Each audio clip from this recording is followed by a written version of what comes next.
And I would like to start by asking a little bit about your reaction when you got the roles because Bridgerton is a huge show, especially here in Brazil. Fans are very passionate about it. Hmm. So, how was that initial reaction when you find out that you were going to be in Queen Charlotte?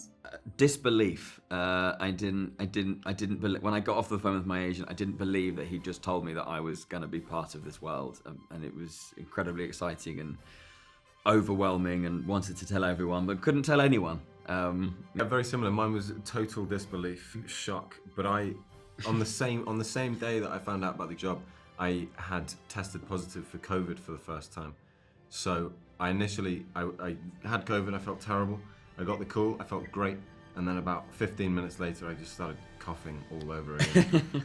But no, it was amazing, amazing.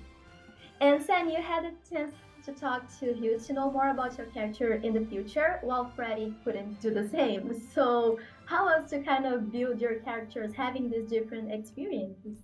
Yeah, it was really lovely. I was very nervous before meeting Hugh for the first time because he's done such a beautiful job in Bridgerton. But when I met him on the read through, which was a couple of weeks before we started shooting, he came up to me and went, "Just give me a big hug." So I gave him a big hug, and I felt immediately less nervous and very welcomed. And then as we were reading through episodes 1 and 2, he shared a lot of his ideas about the character.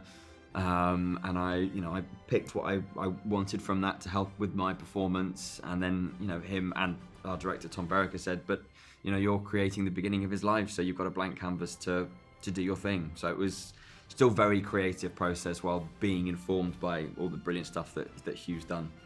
And how was for you, Freddie, to not have this experience of having like an older version of your character? Do you know what? I think it would have been amazing to have a kind of guiding light in that sense, but I found, well, I enjoyed the freedom of being able to construct a character on my own.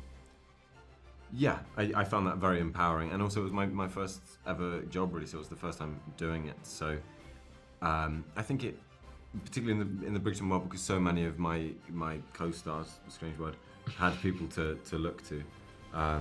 It was slightly strange and slightly intimidating, but I loved every second of it. Yes, and there are some really dramatic scenes and heavy scenes, but we also have some funny ones, like the ones with Risley walking around with the dog. I love those scenes. Yeah. So how was to kind of make those kind of lighter moments? Yeah, I mean, the lighter moments are always a lot of fun. Whether it's the continual joke of 5 paces behind the Queen, or whether it's the dog upstaging me. I think finding them the moments of joy in quite a turbulent part of these people's lives is really important. Light and shade makes a full story, I suppose. Yeah. Yeah, completely. And yeah, I mean, those scenes, the funny scenes, are always the most entertaining to play with as well, Yeah. as actors. Yeah. Particularly when so much of the story is quite heavy. It's nice to bring the light in a way. Absolutely. Yeah. I think we can say that your characters are very devoted to the king and the queen, Mm. and this kind of ended up getting in the way of their own relationship, their own love story. So how would you describe this love story for the audience? Utterly devoted. Yeah.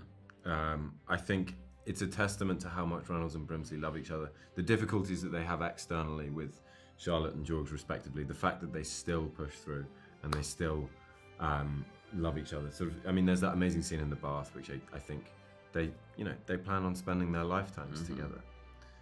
And this idea of loyalty, come what may, within this world that they live, the very isolated lives they live, regardless, they are very loyal to each other, no matter how cross they might be with one another at certain points in their journey.